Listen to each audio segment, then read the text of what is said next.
So golf GPS watches are nothing new, but with the ShotScope V3, have they just made the perfect golf watch?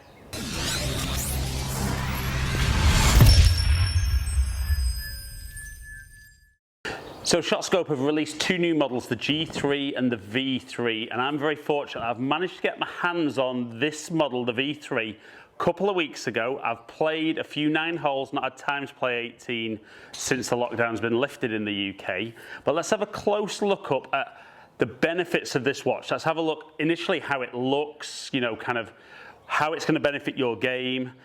Maybe talk about the pros and cons of this, and could this watch actually be a watch to really help you, not just when you're on the course, but when you're off the course, help you learn a bit more about your game and help you get that handicap down and become a better golfer. So let's take it out the box. So as we shuffle it open, oh no, there's no watch in there. Where is it? I've already got it on. Now, the biggest thing I noticed, particularly the picture on the box looked great, and I think, like with everything, anything that's marketing always looks fantastic. Now, I'll be honest, I haven't had ShotScope before, but I did look at the V2, and the only thing I didn't really like with it, it looked a bit chunky, wasn't the best looking watch. But when you look at the V3, particularly when you've got it on, it does look really, really sleek, really, really stylish. And it's very, very easy to control, very easy to kind of switch on, set up. So let's go out onto the course just to see some of the benefits out there and see how easy this watch is to use. And once I've been out on the course, I'll show you a little bit of my golf that it's tracked, and we'll talk about how those numbers could then help you improve as a player.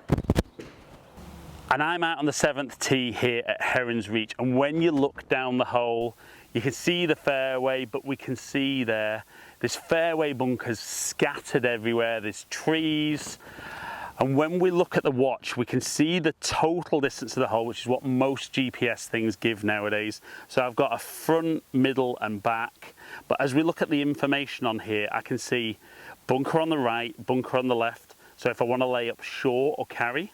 And as I move up the hole, we can see there's water at 223, running out to 296, another bunker up there, and then the long bunkers at 283 to get past them.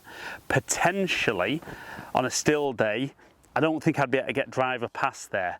So for me, that helps me make my mind up on what club I'm going to play. So I'm going to go 3-wood, and the beauty with the V3 is you get the tags that go in the end of the clubs. You don't need to have a phone in your pocket, you don't need to tag on your belt. You literally just set up, hit your shot. So then we'll see from down the fairway where this then really comes into its own. Right, so we can see a good choice of club from this tee. So that right hand bunker, probably with no wind, would have been just in range, but that's left me just short. And now that leaves me into the hole. A fairly straightforward shot back into the wind.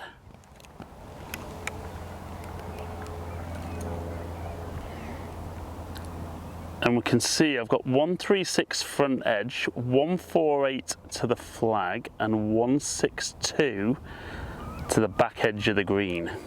Right, so I've actually got 145 to the middle of the green. The pin's actually just slightly forward, and we're into the breeze. So I know for me, my 7-iron in the current irons I'm using, which won't be in the bag for too much longer, would be 155. So I know from working that out, just a nice smooth 7-iron should be absolutely perfect. But it's actually when you get up to the green where this watch has got a really, really great feature, so that when you look at your stats after the game, it's much, much easier to get a proper picture on how close you're actually hitting the ball to the flag. So a great feature when you're out on the golf course, so that those stats are good, is knowing where that pin was. So what you can do is go on pin collect on the watch, you walk over, click here is where it was, and that'll record whereabouts the pin was. So when you look at stats, you'll really get a great idea to see how close you're actually hitting those approach shots. So from now, looking at those benefits and those features for being out on the golf course, let's go and look at some of my data from my 9 holes or 9 holes that I've played. Let's see where, if we need to adjust things, we can, and let's just see how good or bad my golf has been in the last few weeks. So this is the bit I look. You log on to your dashboard and we can see the few 9 holes, maybe 3 or 4 holes that I've played, few games in there, and where it's really, really good is you can go in, have a look at some stats. So we can see for this round, I've played my par 3s in level, par 4s a little bit over, par 5s under, and we can see over all the games I'm playing, we can see for me it's the par 3s really that are causing me an issue. We can see for that particular 9 holes, I didn't hit a single fairway, not great off the tee. My season average is 45%, which is definitely lower than I'd like it to be. The greens in regulation is generally really high at the moment. The course isn't playing at its longest, and we can see that up and downs just a little bit kind of lower than how I would like them to be. Now, my one sticking point when you look at percentages, they don't really mean anything compared to anything else. So it's where I'd love to have seen strokes gained as an option on here, but it isn't for now. And as you click on performance, we can move through. We can see how the clubs have performed for me over those few rounds. We can see my average distance with driver 270. Where it can be a little bit misleading with yardages is obviously you've got the wind in a consideration. So there could be times when I've hit only a particular club downwind, or it could have been into the wind. So I think it's important that you know your numbers to begin with, but I really like the fact that you can have a quick flick through some stats here. And we can see my tee shots. There's no real pattern with right and left, maybe a little bit more to the right than left for now. We can look with approach shots there, kind of the average percentage of success hitting the greens. So we can see they're pretty strong, kind of 7-iron down. Haven't hit any full wedge shots in, so that's why it's not considering that pitching wedge at the moment. See 9-iron, maybe a little bit of an issue there. I'd have to look maybe a little bit more in detail into that.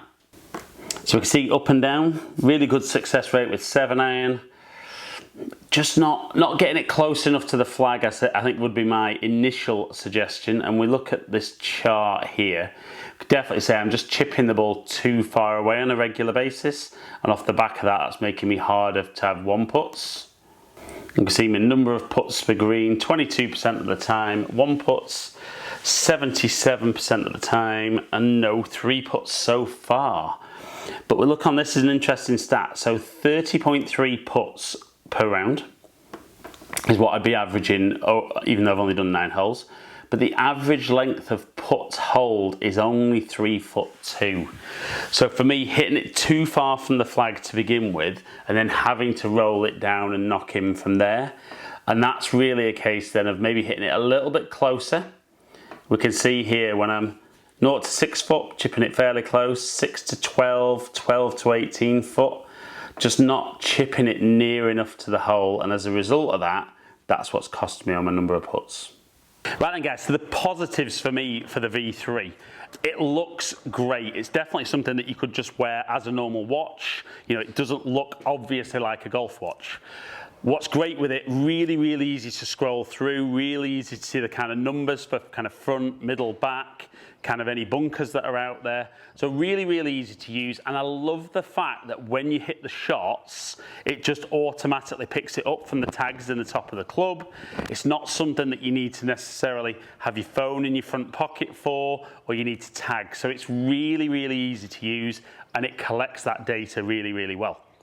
The only negative I found with it is that when I hit certain shots, obviously the way my wrist works during my golf swing, I did keep catching a couple of the buttons, and I kept moving holes when I was hitting shots.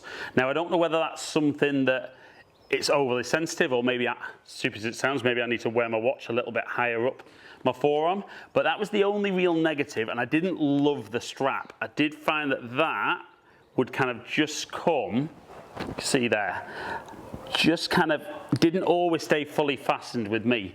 So a couple of little minor negatives, but all in all, I think the information that gives you and the ease to use it is absolutely fantastic. Particularly if you're having lessons with a pro, instead of going along and saying, right, I think my driving was awful yesterday, I need to work on my driving, you can then use those stats with your pro to help you really work on those weak areas, not from one game, but over a series of games. Work on the weak areas, turn them into strengths, and get that score coming down. So, I mean, all in all, for me, the ShotScope V3 is a big thumbs up. Even though this has only just kind of been released, I know a couple of my guys actually managed to get hold of this a couple of weeks ago when I did, but I've not really been allowed to talk about it until now.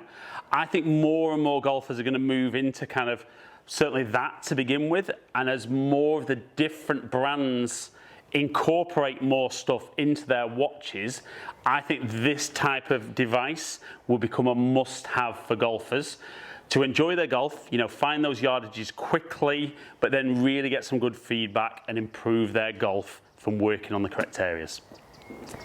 So guys, hope you've enjoyed the video. If you have, like and share it, comment below, and I'll get back to as many people as I can.